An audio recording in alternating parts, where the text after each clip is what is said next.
Imagine this. You wake up one morning and feel it before your eyes even open. An invisible weight pressing down on your chest. There's no disaster, no fire to put out, no enemy to fight. And yet, something is wrong. You're exhausted, but you just slept. You feel behind, but you've been trying so hard. You want to scream, but nothing specific is wrong. You're doing everything right, and still, something feels off.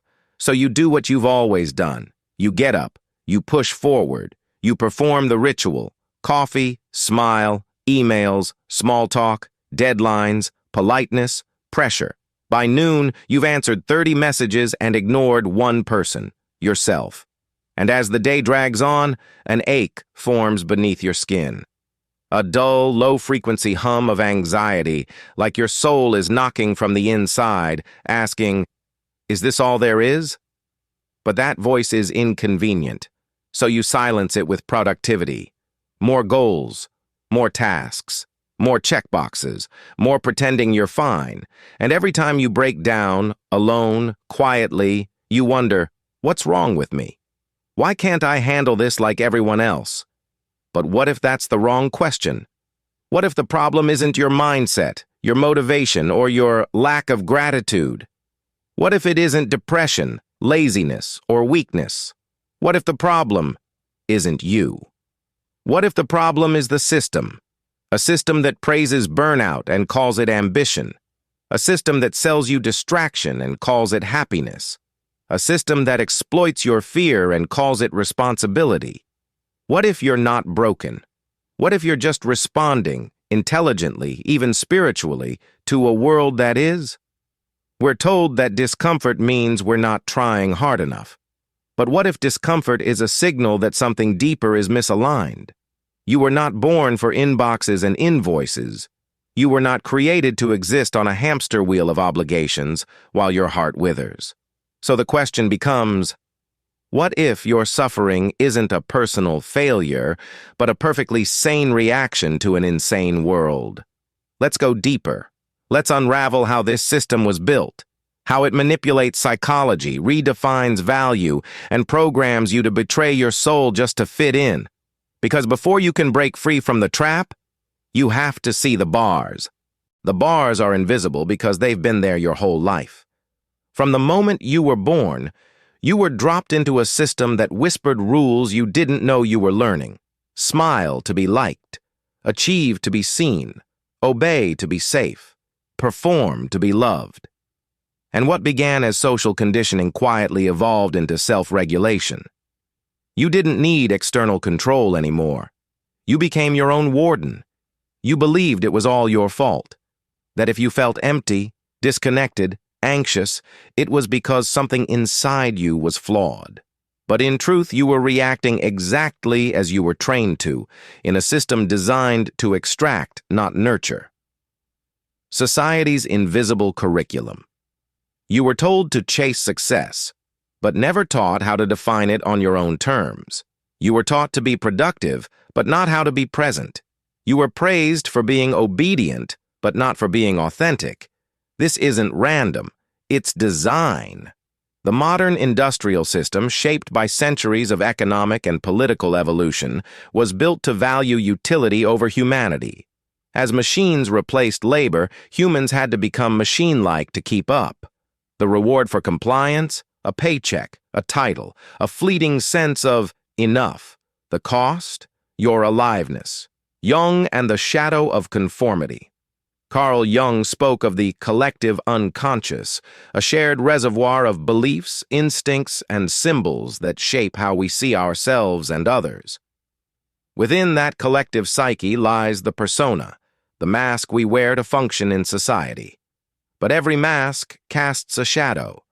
When we over-identify with our roles, employee, parent, achiever, hero, we push the unwanted parts of ourselves into the unconscious, the sensitive, the rebellious, the intuitive, the wild. The system reinforces this. Don't cry, don't question, don't feel too much, don't slow down, and so we fracture, and then we forget. until one day we wake up as strangers to ourselves, dressed in success, starving for authenticity. Nietzsche and the lie of obedience, Friedrich Nietzsche warned of a culture shaped by herd morality, where truth is not what is true, but what is useful to the group's stability. In such a world, the individual loses their compass. They surrender their instincts for the comfort of belonging. You weren't taught to trust your gut. You were taught to trust authority, to trust systems, to trust what everyone else is doing, even if your soul screams otherwise. Nietzsche didn't see this as weakness. He saw it as tragedy, the slow erasure of the self beneath layers of conformity. Huxley's dystopia of distraction. Aldous Huxley, in Brave New World, imagined a society not controlled by fear, but by pleasure and stimulation. People didn't need to be imprisoned. They were pacified, entertained, flooded with dopamine until they forgot what it meant to feel anything real. Sound familiar? Scroll, buy, consume, smile, repeat. The system doesn't demand your terror. It prefers your numbness. Because a person who is numb is controllable. They won't rebel. They'll self-soothe. They'll blame themselves for their pain and keep chasing whatever product promises relief. Viktor Frankl and the Search for Meaning. In Man's Search for Meaning, Viktor Frankl, a survivor of the Holocaust, wrote that human beings can endure any suffering if they believe it has meaning. But what happens in a culture that strips life of depth? You're told to pursue happiness, not meaning. Pleasure, not purpose. Comfort, not courage. And when you inevitably feel hollow, you're told to work harder, smile bigger, buy more, hustle louder. But the truth is simpler and more subversive. You don't feel broken because you're weak. You feel broken because you were never meant to live like this. The system didn't ask what you needed. It told you what you should be, and you've been chasing that illusion ever since. But now you're beginning to see it. The quiet lie behind every productivity hack. The emptiness behind every achievement badge. The suffering masked as normal life. The question now is, what is this doing to us, mentally, emotionally, spiritually, beneath the surface? Let's explore the unseen consequences that so many carry but few can name. You wake up tired, not from lack of sleep, but from pretending. You go through your day with a smile stretched across your face like armor, completing tasks that feel meaningless, performing a version of life that looks successful but feels vacant. And you wonder why everything feels heavy. You wonder why rest doesn't feel restful, why joy feels unreachable, why you can't stop thinking about escaping, even when there's nowhere else to go. This is not weakness. This is not laziness. This is not a personal failure. This is the system quietly dismantling your inner world. The death of meaning. One of the most profound consequences of living in a system that values productivity over purpose is the erosion of meaning itself. You are told your worth is measured by output, so you hustle, you grind, you build. But as you climb, you begin to notice. Every milestone feels increasingly hollow. The promotion, the car, the perfect schedule, the followers, they land and then vanish like vapor. Why? Because they weren't rooted in your essence. They were assigned to you, templates of success given by a culture that profits from your chase. And so you run faster. But all you're chasing is a mirage. The result? A soul that no longer knows what it values, only what it should value. Chronic anxiety and emotional numbness. When your nervous system is constantly bombarded with stimulation, comparison, pressure, and surveillance, it doesn't have time to rest. It only has time to adapt. So it does what it must. It becomes hyper-vigilant. You scan for threats, emails, deadlines, judgments, or it goes numb. You detach, you scroll, you self-soothe through consumption. This is not weakness, it's neurological survival. But over time, your capacity for authentic feeling begins to shrink. Joy feels fleeting, sadness feels dangerous, stillness feels intolerable. And so, you stay in motion, Not because you're ambitious, but because you're afraid of what might surface if you stop.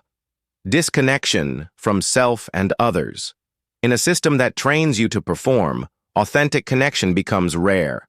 You present your curated self to the world.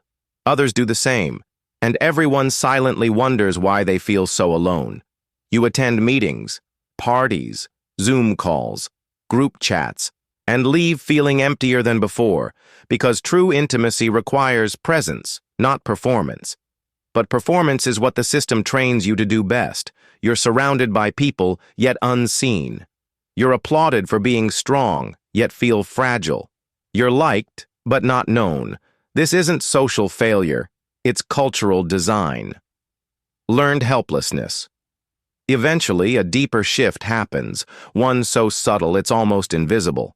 You stop believing things can be different. You try therapy, a new job, a new partner, a better routine, a cleaner diet, a productivity app, and for a while, it helps. But the ache returns, the emptiness reappears, and you start to internalize a lie so many quietly carry. Maybe it's just me, but it's not. You're not responding poorly to life. You're responding appropriately to a life that was never designed to support your humanity. The system wasn't built to make you whole. It was built to make you useful. And slowly, your deepest dreams, the ones that once lit you up, get filed under unrealistic. That's not depression. That's a soul adapting to captivity. The silent scream. There comes a moment where you look at your life and feel it. The quiet scream inside. The one that says, I can't keep doing this. And you look around, and no one else seems to be screaming. So you mute it. Again. But the scream is truth. The scream is your real self, buried alive under roles, routines, and responsibilities. And the longer it's ignored, the more your body speaks on its behalf. Panic attacks, insomnia, chronic fatigue, dissociation, not as pathology, but as resistance. Your body remembers what your mind was trained to forget. You weren't meant to live like this. The consequences are everywhere.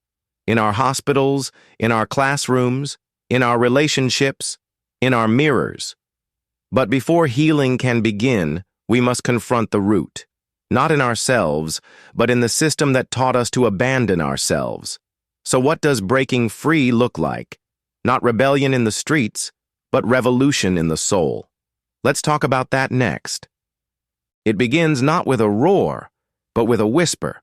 Not with burning it all down, but with finally listening to the voice you've silenced for so long. The one that says, this isn't working. This isn't who I am. This isn't life. That whisper is your rebellion. Because in a system that feeds on your disconnection, remembering who you are is an act of revolution. Step 1. Question the frame. Every system thrives on invisibility. It only works if you believe it's natural. So the first rebellion is awareness. Ask yourself, who told me what success looks like? Who benefits from me staying exhausted? When did I learn to feel guilty for resting?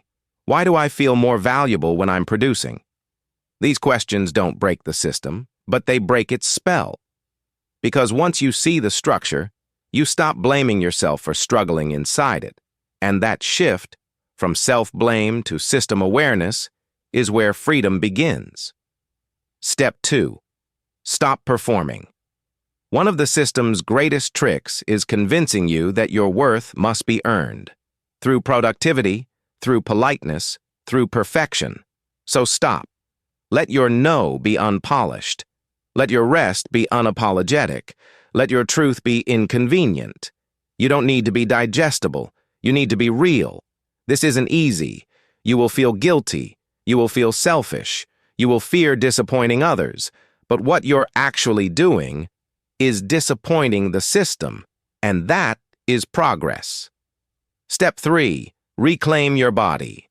The system disconnects you from your own rhythms. It replaces hunger with schedules, fatigue with caffeine, sadness with scrolling. Rebellion looks like this: sleeping when you're tired, eating when you're hungry, crying when you're full of grief, creating when your soul stirs.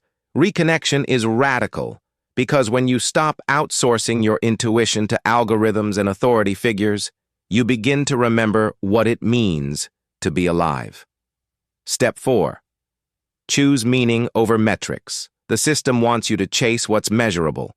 Followers, grades, salaries, likes, titles. But your soul doesn't care about any of that. It craves what is meaningful, what is sacred, what makes you feel something real.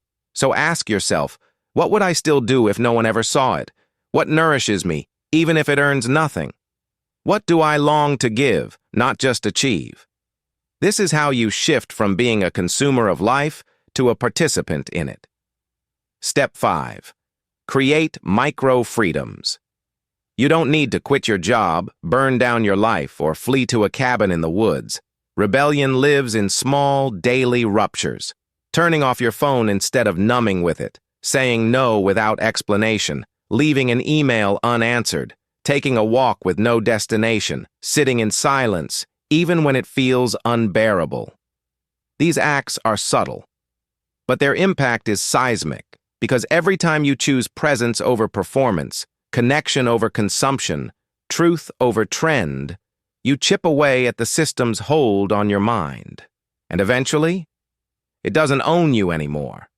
This is the rebellion, not loud, but honest, not dramatic, but disruptive, not glamorous, but holy. Because in a culture that demands more, faster, louder, you become dangerous the moment you slow down, speak truthfully, and walk away from the noise. You don't need to escape your life. You need to return to it. And in doing so, you return to yourself. Let's go one step deeper. What happens when you truly see the system for what it is, and yourself for who you've always been beneath it? That's the final realization. There comes a moment when you stop asking, "What's wrong with me?" and start asking, "Who decided this is how life should be?" That moment is sacred, because beneath the noise, beneath the guilt, beneath the thousands of internalized expectations, you finally hear it. You were never the problem. The problem was always the system, the metrics, the molds, the machines, the endless doing, the constant proving, the erasure of soul in the name of success. And once you see it clearly, a deeper truth emerges, one so simple, so terrifying, and so freeing that it changes everything. You are not broken. You are responding intelligently to a broken world. The lie of personal failure. The system survives by convincing you that your exhaustion is personal, that your inability to keep up is a moral flaw, that your craving for rest is laziness, that your ache for something deeper is unrealistic. But it's not. Those reactions, burnout, anxiety, grief, apathy, aren't dysfunctions. They're signals. They're your nervous system saying, "I was not made for this." They're your soul saying, "Something sacred has been stolen from me." And the truth is, it has. Your time, your attention, your curiosity, your stillness, your wonder, taken, monetized, minimized, but it's not too late. The system thrives on amnesia. It needs you to forget who you were before you were useful, before you were polished, before you knew what being productive meant. Because who you were then was free, curious, chaotic, creative, wild, imperfect, emotional, whole. And that self, that real self, it's still here, under the systems, under the masks, under the noise, waiting. You're not alone in this. You're not the only one who feels the weight. You are part of a silent global grief, millions of people privately mourning a life they were promised but never found. You are part of a quiet rebellion, people waking up in coffee shops, at bus stops, on therapy couches and yoga mats, whispering, "This can't be it. There has to be more." And there is. But it begins not with escape. It begins with remembrance. The paradigm shift. The ultimate truth is not just that the system is flawed. It's that you don't have to belong to it. You can participate without being consumed. You can contribute without being exploited. You can succeed without sacrificing your soul. You can work without worshiping work. You can rest without apologizing. You can live by a deeper rhythm, a rhythm that honors your body, your truth, your slowness, your joy. The system doesn't want that, but your soul does. The final invitation. So here it is. Step off the stage. Put down the performance. Refuse the script. Reclaim your breath. Let the world spin faster and faster if it must. You will walk slower. You will speak softer. You will listen deeper. And in doing so, you will remember that you were never here to compete, or perform, or chase. You were here to be, fully, messily, beautifully. You. The problem isn't you. The system just forgot what a human being actually is. And you're here to remind it, not with noise, not with rage, but with presence. Welcome back.